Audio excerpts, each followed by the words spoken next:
ఈ రాత్రి కాలంలో మనం తెలుసుకొనబోయే అంశం ఏమిటంటే,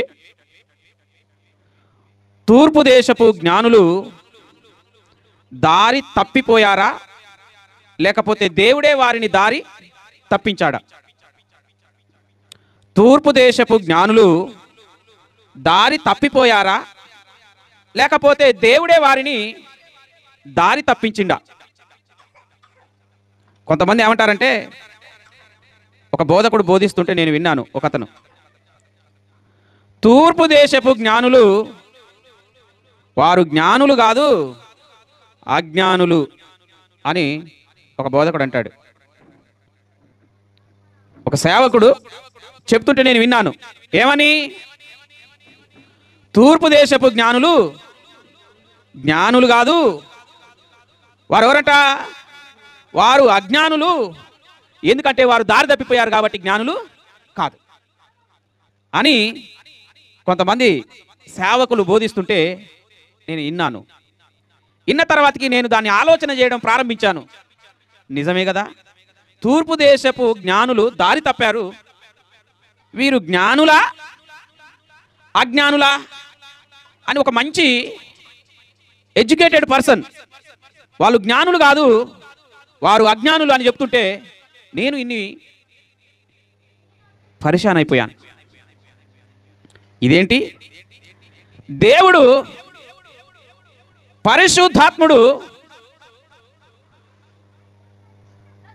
జ్ఞానులు అని వ్రాయించితే ఇతనేమో వారు జ్ఞానులు కాదు అజ్ఞానులు అని చెప్తున్నాడు. మరి దేవుడు ఎందుకు రాయించాడు వారిని జ్ఞానులని? ఏమని రాయించాడు? తూర్పు దేశపు జ్ఞానులు అని వ్రాయించాడు. మరి వారు జ్ఞానులు కాకపోతే, వారు అజ్ఞానులు అయితే దేవుడు వారిని జ్ఞానులు అని ఎందుకు వ్రాయించుతాడు? ఆ సేవకుని యొక్క ఆలోచన ఏంటంటే, వీరు ఈ తూర్పు దేశపు జ్ఞానులు దేన్ని చూసి బయలుదేరారు? నక్షత్రమును చూసి బయలుదేరారు. ఆ నక్షత్రం వారికి ముందుగా నడిచి ఎక్కడికి వచ్చి ఆగింది? యేసుక్రీస్తు ప్రభువారు దగ్గరికి కాదు. ఆయన మీకులాగే చదివి వాక్యం చెప్పిండు అనుకుంటా. 9వ వచనంలో ఉంది చూడండి. మత్తయి సువార్త 2వ అధ్యాయం 9వ వచనంలో, వారు రాజు మాట విని బయలుదేరిపోవుచుండగా ఇదిగో తూర్పు దేశమున వారు చూచిన నక్షత్రము ఆ శిశువు ఉండిన చోటికి మీదుగా వచ్చి నిలుచు వరకు వారికి ముందుగా, ఆ శిశువు ఉండిన చోటికి మీదుగా వచ్చి నిలుచు వరకు అంటే అతను ఏమని చెప్పాడంటే, ఆ నక్షత్రం వారికి ముందుగా నడుస్తుంది కదా, వారు ఆ నక్షత్రాన్ని ఫాలో అయితే ఎక్కడికి వచ్చేవారు? వారు శిశువు ఉండిన చోటికి వచ్చేవారు. ఆ నక్షత్రాన్ని విడిచిపెట్టి మరలా యెరూషలేములోనికి వెళ్ళి, యూదుల రాజుగా పుట్టినవాడు ఎక్కడ ఉన్నాడు, మేము ఆయనను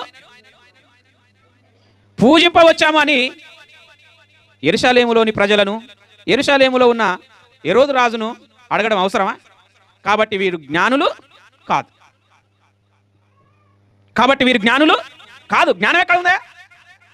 దేవుడు చూపించిన నక్షత్రాన్ని వారు ఫాలో అయితే వారు యేసు ప్రభుని ఈజీగా కనుగొందురు. నక్షత్రాన్ని అనుసరించడం వదిలిపెట్టి యెరూషలేముకు వచ్చి ఎంక్వైరీ చేస్తున్నారు. వీరు జ్ఞానులు ఎట్లయితారు? This is the question. అందుకే ఆ బోధకుడు ఏమన్నాడంటే, వీరు జ్ఞానులు కాదు అజ్ఞానులు అని అంటున్నాడు. సరే, మనం ఆలోచన చేద్దాం. వాస్తవికంగా వీరు జ్ఞానులా అజ్ఞానులా?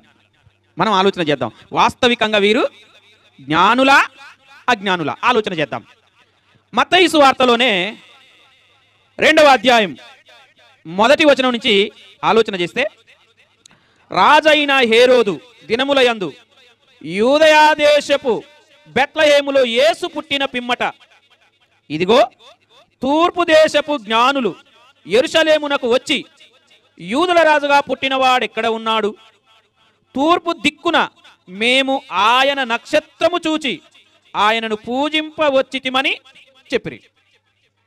ఏమంటారు? హేరోదు రాజు యూదయ దేశాన్ని పరిపాలన చేస్తున్న టైం అది. బెత్లెహేములో యేసు ప్రభువారు పుట్టాడు. అప్పుడు తూర్పున ఏం ఉదయించిందంట? నక్షత్రం ఉదయించిందంట. ఆ నక్షత్రాన్ని ఎవరు చూశారు? తూర్పు దేశపు జ్ఞానులు. తూర్పు దేశపు ఆ నక్షత్రాన్ని చూసి ఎక్కడికి వచ్చారంటే యెరూషలేములోనికి వచ్చారు. వచ్చి ఏమని అడుగుతున్నారు? యూదుల రాజుగా పుట్టినవాడు ఎక్కడ ఉన్నాడు? తూర్పు దిక్కున మేము ఆయన నక్షత్రం, ఆ రాజు నక్షత్రాన్ని చూసి ఆ రాజును పూజింప వచ్చితిమని చెప్పారు. హెరోదు రాజు ఈ సంగతి వినినప్పుడు అతడును అతనితో కూడనున్న యెరూషలేము వారందరూ కలవరపడిరి. కాబట్టి రాజు ప్రధాన యాజకులను ప్రజలలో ఉండు శాస్త్రులను అందరినీ సమకూర్చి క్రీస్తు ఎక్కడ పుట్టునని వారిని, ఇప్పుడు తూర్పు దేశపు జ్ఞానులు యేసుక్రీస్తు పుట్టాడని వారికి ఏం తెలుసండి? యేసుక్రీస్తు పుట్టాడన్న సంగతి ఎవరికి తెలవాలి? ఇశ్రాయేలీయులకు తెలవాలి. ఎందుకంటే వారి దగ్గర ధర్మశాస్త్రం ఉంది, ప్రవక్తల గ్రంథాలు ఉన్నాయి. అర్థమైందా? ఎవరికి తెలవాలి? ఇశ్రాయేలు ప్రజలకు తెలవాలి. ఎక్కడో తూర్పు దేశంలో ఉన్నటువంటి వీరికి రాజు పుట్టిండని ఎలా తెలుసు? సాధారణంగా మనం బైబిల్ గ్రంథంలో చూసినప్పుడు సోదె చెప్పేవాళ్ళు, శకునం చెప్పేవాళ్ళు, కర్ణపిశాచి గలవాళ్ళు, వీరిని మనం చూస్తాం. మాసచర్య చెప్పేవాళ్ళు, నక్షత్ర సూచకులు అని ఉంటుంది. నక్షత్రాలను చూసి, నక్షత్ర రాసులను చూసి చెప్పేవారు. అర్థమైందా? అన్యుల శాస్త్రాలలో ఒక నక్షత్రం తెగింది అనుకో, ఏమంటారు తెలుసా? ఒక నీతిమంతుడు చచ్చిపోయాడు, ఒక భక్తుడు చచ్చిపోయాడు అని అంటారు. ఒక నక్షత్రం తెగితే, ఒక నక్షత్రం ఉదయిస్తే ఒక రాజు పుట్టాడు అన్నది నక్షత్ర సూచకుల వారి పుస్తకాలలో ఉండొచ్చు. మరి ఈ తూర్పు దేశంలో ఉన్నటువంటి వీరు ఒక నక్షత్రం ఉదయిస్తే రాజు పుట్టిండు అని తెలుసుకోవాలి. వీరు ఏం తెలుసుకోవాలి? రాజు పుట్టిండు అని తెలుసుకోవాలి. ఎందుకంటే నక్షత్రం పుట్టింది కనుక ఎవరో ఒక రాజు పుట్టిండు అని అర్థం. కానీ యూదుల రాజు పుట్టిండని ఈ అన్యులకు ఏం తెలుసు? అర్థమైందా? నక్షత్రం పుడితే ఎవరైనా ఒక రాజు పుట్టిండని అర్థం. కానీ యూదులకు రాజు పుట్టిండని వీళ్ళకేం తెలుసు? ఆ నక్షత్రాన్ని అనుసరిస్తూ వచ్చారు. తూర్పు దేశం నుంచి వస్తున్నారు. కొన్ని వేల కిలోమీటర్లు ప్రయాణం చేసుకుంటూ వస్తున్నారు. ఆ నక్షత్రం వారికి ముందుగా నడిచింది. ఆ నక్షత్రాన్ని చూసుకుంటూ వస్తున్నారు. యెరూషలేము ప్రాంతంలోనికి రాగానే వారు యెరూషలేము పట్టణంలోనికి వచ్చి యెరూషలేము పట్టణంలో ఉన్నటువంటి యూదా రాజును అడుగుతున్నాడు. అంటే రాజు దగ్గరికి ఎందుకు వెళ్ళారంటే, రాజు ఎక్కడ పుడతాడు? రాజు కుటుంబంలోనే పుడతాడు. రాజు ఎక్కడ పుడతాడమ్మా? రాజు కుటుంబంలోనే పుడతాడు. కాబట్టి వీరు ఎక్కడికి వెళ్ళారు? హెరోదు రాజు దగ్గరికి వెళ్ళారయ్యా. మరి రాజు పుట్టాడు, యూదుల రాజు. మరి మీరు రాజులు కదా. హెరోదు రాజు యూదుడు కాదు. హెరోదు రాజు యూదుడు కాదు, ఆయన అన్యుడు. యూదులకు రాజు పుట్టాడు అని మేము వచ్చాము. మరి మీ రాజభవనంలో రాజు పుట్టాడా అని అడిగారంట. హేరోదు రాజు అక్కడ ఉన్నటువంటి ప్రజలందరూ కలవరపడ్డారు. ఏమని? నేను రాజును, నాకు తెలవకుండా ఇంకో రాజు పుడతాడా? పుడితే మా ఇంట్లో పుట్టాలి. నేను చనిపోయిన తర్వాత వాడైతాడు రాజు. మా వంశంలో మా ఇంటిలో కాకుండా ఇంకెక్కడ రాజు పుట్టాడు, అసలు రాజు పుట్టాడని మీకెట్లా తెలుసురా అని అడిగాడు. అయ్యా, మేము తూర్పు దిక్కున ఆయన నక్షత్రమును చూసి వచ్చాం. అవునా? రాజు కలవరపడి ప్రధాన యాజకులను, శాస్త్రులను, అక్కడ ఉన్నటువంటి పెద్దలను పిలిపించాడు. పిలిపించి అడిగాడు, యూదులకు రాజు ఎక్కడ పుడతాడని ఉంది? ధర్మశాస్త్రంలో చూసి చెప్పండి అని అన్నాడు. వారు వెంటనే శాస్త్రాలు తిరిగేసి, ధర్మశాస్త్రాన్ని తిరిగేసి ఏమని చెప్పారు? వారు యూదయ బెత్లహేమ, నీవు యూదా ప్రధానులలో ఎంత మాత్రమును అల్పమైన దానవు కావు. ఇశ్రాయేలును నా ప్రజలను పరిపాలించు అధిపతి నీలో నుండి వచ్చును అని ప్రవక్త ద్వారా వ్రాయబడి ఉన్నదని చెప్పారంట. ఎక్కడ పుడతాడని ఉంది? యూదయా దేశంలోని బెత్లహేములో పుడతాడు. నా ప్రజలను పరిపాలించు అధిపతి రాజు నీలో నుండి వచ్చును అని వ్రాయబడి ఉన్నది. మరి ఈ జ్ఞానులు బెత్లహేములోనికి వెళ్ళొచ్చు కదా, యెరూషలేములోనికి ఎందుకు వచ్చారు? అర్థమైందా? ఉంది కదా. ఇప్పుడు యూదులకు రాజు పుడతాడని వాళ్ళకెట్లా తెలుసు? అసలు నక్షత్రం పుడితే యూదుల రాజు పుట్టిండని వాళ్ళకేం తెలుసు? నక్షత్రం పుడితే ఏదో ఒక ఏ దేశంలోనో ఏ దేశానికో రాజు పుట్టిండు అనుకోవాలి. ఎన్ని దేశాలు లేవు? నక్షత్రం పుడితే యూదుల రాజే పుట్టాడని అర్థం ఏముంది? యూదులకే రాజు పుట్టాడని వారు ఎలా తెలుసుకున్నారు? ఏ దేశానికైనా రాజు పుట్టొచ్చు కదా. మనం ఆలోచన చేస్తే వారు నక్షత్రాన్ని చూసి యూదులకు రాజు పుట్టాడని వారు ఎలా తెలుసుకున్నారంటే, సంఖ్యాకాండం 24వ అధ్యాయం 17వ వచనంలో ఒక మాట ఉంటుంది. సంఖ్యాకాండం 24వ అధ్యాయం 17వ వచనం. ఆయనను చూచుచున్నాను గాని ప్రస్తుతముననున్నట్టు కాదు, ఆయనను చూచుచున్నాను గాని సమీపమున ఉన్నట్టు కాదు. నక్షత్రము యాకోబులో ఉదయించును,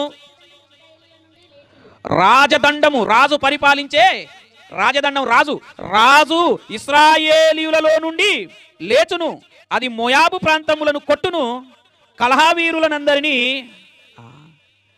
నక్షత్రం ఎక్కడ ఉదయిస్తుందంట? యాకోబులో. యాకోబు అంటే ఏందమ్మా? యాకోబుకు మరో పేరేం పేరు? ఇశ్రాయేలు. వ్యక్తి పేరు ప్రజలకు మార్చబడ్డది. 12 మంది గోత్రకర్తలకు వారి జనాభాకు మార్చబడింది ఇశ్రాయేలు జనాంగం. జాతికి మార్చబడ్డది, తర్వాతికి దేశానికి మార్చబడ్డది ఇశ్రాయేలు దేశం. ఇశ్రాయేలు ఒక వ్యక్తి, ఆ పేరు ఇశ్రాయేలు తనలో నుండి వచ్చిన ప్రజలకు పెట్టబడింది. ఆ తర్వాతకి వారు నివసించిన భూభాగానికి పెట్టబడింది ఇశ్రాయేలు దేశం. అంటే రాజు ఇశ్రాయేలు దేశములో పుట్టును. అంటే యూదులకు రాజు, ఇశ్రాయేలు ప్రజలకు రాజు. మరి యేసు ప్రభు పుట్టినప్పుడు ఇశ్రాయేలు లేరు, అసూరు చెరకు పోయిన వాళ్ళు మళ్ళీ రాలే. ఇశ్రాయేలీలు 12 గోత్రాల వారు 2 రాజ్యాలుగా విడిపోయారు కదా.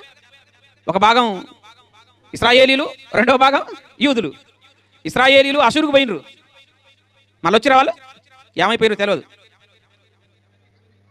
యూదులు 3 దఫాలుగా వచ్చారు, తిరిగి యెరూషలేముకు వచ్చారు. యూదులకు రాజు పుట్టాడు, యూదులకు రాజు పుట్టాడు. నక్షత్రం పుట్టింది ఇశ్రాయేలు దేశములో.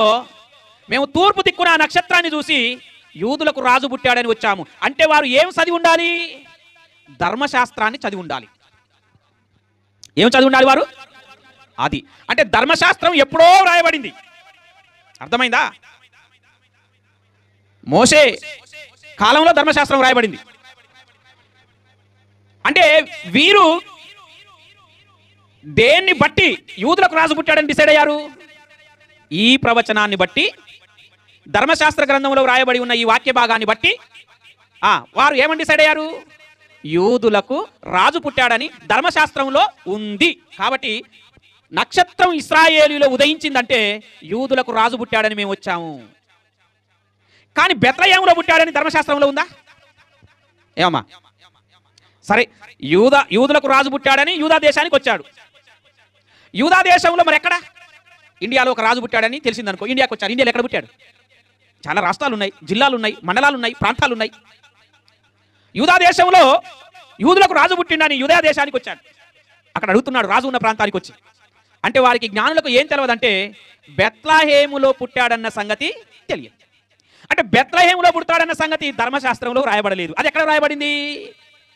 మీకా గ్రంథంలో మీకా ప్రవక్త రాస్తున్నాడు.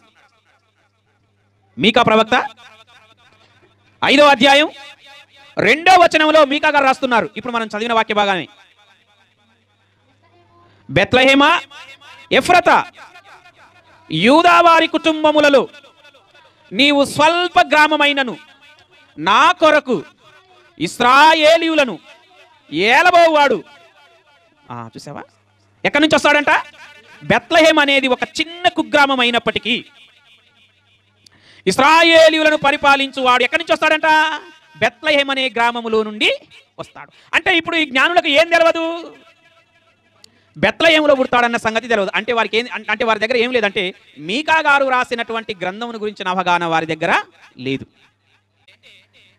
ఈ మీకా ప్రవక్త, యెషయా ప్రవక్త, హోషేయ ప్రవక్త వీళ్ళు సమకాలికులు. అర్థమైందా? వీళ్ళు సమకాలికులు. అంటే వీరు వచ్చినటువంటి జ్ఞానులు ధర్మశాస్త్రాన్ని ధ్యానం చేసినటువంటి వారై ఉంటారు. అందుకే యూదయ దేశంలో నక్షత్రం పుడుతుంది కనుక ఆ నక్షత్రాన్ని పట్టుకొని వచ్చి అడిగారు. అప్పుడు రాజు ప్రధాన యాజకులను, శాస్త్రులను ప్రశ్నించే వరకే యూదులలో రాజు పుడతాడని ఉంది, ఏ గ్రామంలో పుడతాడని ఉంది అనంటే అయ్యా బెత్లహేమ్ గ్రామంలో పుడతాడని ఉంది. అప్పుడు రాజు వారికి ఏం చెప్పాడు? సరే మీరు వెళ్ళండి, బెత్లహేమ్లో పుడతాడని శాస్త్రాలలో ఉంది, మీరు బెత్లహేమ్ పట్టణంలోనికి వెళ్ళండి, ఆ శిశువును పూజించండి, చూడండి, మరలా నా దగ్గరికి సమాచారాన్ని తీసుకొని రండి, నేను కూడా వచ్చి ఆ శిశువును పూజిస్తాను అని చెప్పాడు. ఇది నోటి మాటలతో చెప్పాడు కానీ లోన ఉద్దేశం వేరు. ఎందుకు? నా వంశంలో కాకుండా, నా గోత్రంలో కాకుండా, నా కుటుంబంలో కాకుండా ఇంకొకడు రాజు అవుతున్నట్టే బతకనిస్తాడా? ఆ రాజు మాట విని యెరూషలేములో నుండి వీరు ఎక్కడికి బయలుదేరుతున్నారు? బెత్లహేమ్ పట్టణమునకు బయలుదేరుతున్నారు. చదవండి, ఆ మాట చదవండి ఒకసారి. మత్తయి సువార్త 2వ అధ్యాయం 9వ వచనం. వారు రాజు మాట విని, ఎవరు వాళ్ళు? జ్ఞానులు. వారు రాజు మాట విని బయలుదేరిపోవుచుండగా, ఎక్కడి నుంచి బయలుదేరారు? యెరూషలేములో నుండి బెత్లహేమ్ పట్టణానికి, గ్రామానికి బయలుదేరారు. బయలుదేరిపోవుచుండగా ఇదిగో తూర్పు దేశమున వారు చూచిన నక్షత్రము ఆ శిశువు ఉండిన చోటికి మీదుగా వచ్చి నిలుచు వరకు. వీళ్ళు పోతున్నారంట. రాజు మాట విని బయలుదేరిపోతుంటే త్రోవలో తూర్పు దేశమున వారు చూచిన నక్షత్రం మళ్ళీ కనిపించిందంట. అంటే మధ్యలో ఏమైపోయింది? మధ్యలో మాయమైపోయింది. మధ్యలో ఏమైపోయింది? తూర్పు దేశమున వారు నక్షత్రాన్ని చూసి ఆ నక్షత్రాన్ని ఫాలో అయ్యి వచ్చారు. యెరూషలేం ప్రాంతంకి వచ్చే వరకే నక్షత్రం ఏమైపోయిందంటే వారికి కనపడకుండా పోయింది.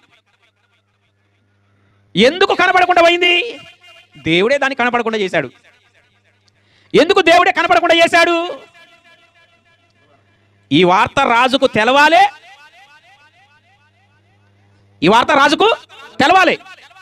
ఈ వార్త రాజుకు తెలిసిన తర్వాతకి మళ్ళా పోతుంటే నక్షత్రం కనిపించిందంట. మళ్ళీ ఎందుకు కనిపించింది? మళ్ళా కనిపించి ఆ శిశువు ఉండిన చోటికి మీదుగా పోయి నిలిచిందంట. అప్పుడు ఆ శిశువును చూసిండ్రంట. బంగారం, సాంబ్రాణి, బోళ్ళం, కానుకలు సమర్పించారు. మరలా వారు హెరోదు రాజు దగ్గరికి వెళ్లకుండా వేరొక మార్గాన తమ దేశానికి వెళ్ళిపోయారు. ఇప్పుడు రాజు ఏమనుకోవాలి?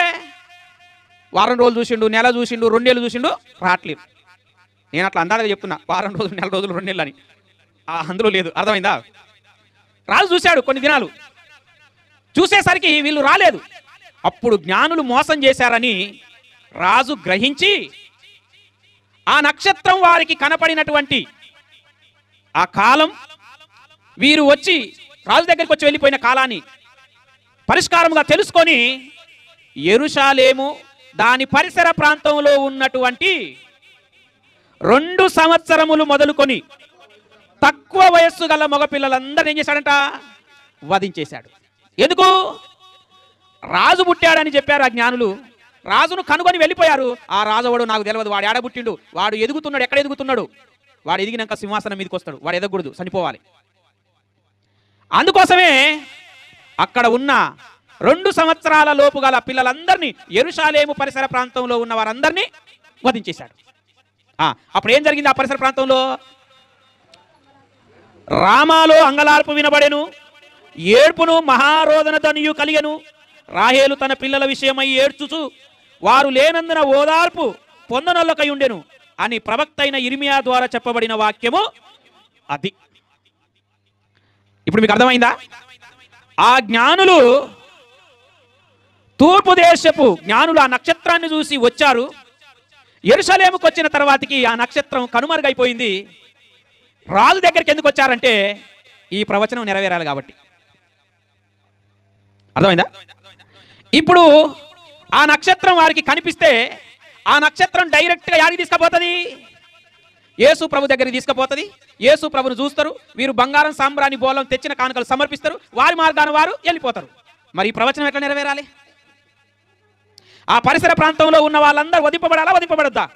వధింపబడాలంటే ఎవరు వధించాలి? రాజు వధించాలి. రాజు ఊరికని వధిస్తారా ఏంటి? రాజు పుట్టిండన్నా, మరొక రాజు పుట్టిండన్నా వార్త తెలిస్తే అప్పుడు కానీ వధించాలి. అంటే ఈ ప్రవచనం నెరవేరాలి కాబట్టి ఎన్నో వేల కిలోమీటర్ల దూరం నుంచి వారు నక్షత్రాన్ని ఫాలో అయ్యి వచ్చి యెరూషలేం ప్రాంతంలోనికి వచ్చేవరకే ఆ నక్షత్రం కనుమరుగైపోయింది.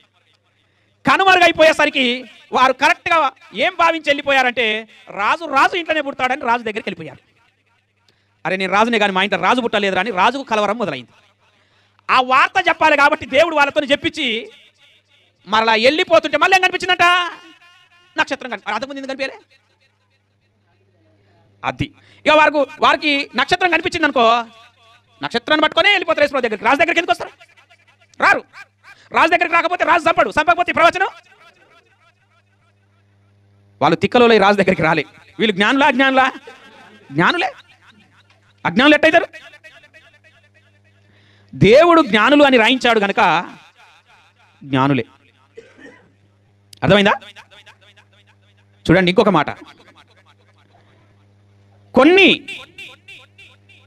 వేల కిలోమీటర్ల ప్రయాణం, సంవత్సరం నెలలు ప్రయాణం చేసి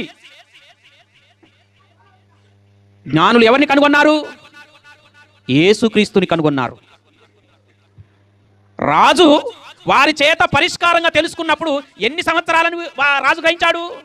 2 అంటే వారి ప్రయాణం ఎంత పట్టిందో ఆలోచన చేయండి. వారి ప్రయాణం ఎంత బట్టి ఉండొచ్చు అంటే మనం ఒక 10 నిమిషాలు నడిచి ప్రార్థనకు రావాలంటే అయ్యా దూరం ఉందయ్యా,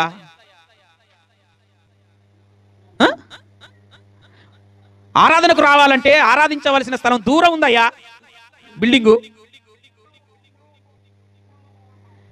యేసుక్రీస్తు దగ్గరికి వారు ఎన్ని నెలలు, ఎన్ని వారాలు, ఎన్ని సంవత్సరాలు నడుచుకుంటూ వచ్చారు. ఆ రోజుల్లో విమానాలు ఉన్నాయా? బస్సులు ఉన్నాయా? కార్లు ఉన్నాయా? బైకులు ఉన్నాయా? ట్రాన్స్పోర్ట్ బస్సు ఏమైనా ఉన్నాయా? ఏం లేవు. కానీ యేసుక్రీస్తు యూదులకు రాజు పుట్టాడు, ఆయన కానుకలు సమర్పించాలని వారు వచ్చారంట. యేసుక్రీస్తుని ఈ రోజుల్లో కనుగొనాలన్నా అంతే కష్టం తెలుసా? భూమి మీదికి వచ్చిన యేసుక్రీస్తుని కనుగొనాలన్నా నీ జీవితం అంతా బైబిల్ చదువుతూ ప్రయాణం చేయాలి. అర్థమైందా? ఊరికనే దొరకడు, ఊరికనే కనుగొనలేవు యేసుక్రీస్తుని. యేసుక్రీస్తుని ఊరికనే ఊరికనే నీకు దొరకడు, నువ్వు పట్టుకోలేవు. నీ జీవితం అంతా బైబిల్ ఏం చేయాలి? ధ్యానం చేస్తూ యేసుక్రీస్తు ఎవరు కలవరం మొదలైందంట. యేసుక్రీస్తుని గురించి విచారణ చేసేటప్పుడు ఏం మొదలైంది? పట్టణంలో కలవరం. యేసుక్రీస్తు ఎవరు అని నువ్వు నీ జీవితంలో విచారణ చేయాలి. ఆయన ఎవరో నువ్వు తెలుసుకోవాలి. ఆయన ఎందుకు ఈ లోకానికి వచ్చాడో నువ్వు తెలుసుకోవాలి. అప్పుడు మనం కూడా జ్ఞానులం అవుతాం. కామా? జ్ఞానులం అవుతామా? కామా? అవుతాం. కాబట్టి ఆలోచన చేయండి. తూర్పు దేశపు జ్ఞానులు అజ్ఞానులు కాదు, వారు క్రీస్తును కనుగొన్న జ్ఞానులు. వారు దారి తప్పలేదు, దేవుడే వారిని దారి తప్పించి హెరోదు దగ్గరికి పంపించాడు. ఆ తర్వాతకి వారు యెరూషలేము పట్టణంలో నుంచి రాజు దగ్గర నుంచి బయలుదేరిపోతుంటే నక్షత్రం మరలా కనిపించింది వారికి. అర్థమైందా?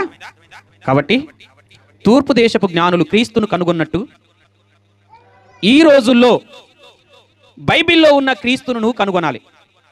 ఎందుకంటే నేను ఒక టైటిల్ పెట్టాను, క్రీస్తు బోధలో క్రీస్తునే మాయం చేసిన. కాబట్టి నీకు అంత వీజుగా దొరకడు. క్రీస్తుని బైబిల్లో మాయం చేసేస్తున్నారు. కాబట్టి మీరు కూడా ఏం చేయాలి? బైబిల్ చదువుతూ ప్రయాణం చేయాలి, క్రీస్తును కనుగొనాలి, క్రీస్తును కనుగొనాలి. యేసు క్రీస్తును దేవుని కుమారుడని విశ్వసించి బాప్తిసం తీసుకుంటే రక్షింపబడతాం. కాబట్టి కరెక్ట్ సమయం ముగిసింది, 8 అయింది. 8 గంటలకు మనం ముగించాలనుకున్నాం. మరి తూర్పు దేశపు జ్ఞానులు దేవుడు వారిని జ్ఞానులని వ్రాయించాడు. ప్రార్థన చేద్దాం.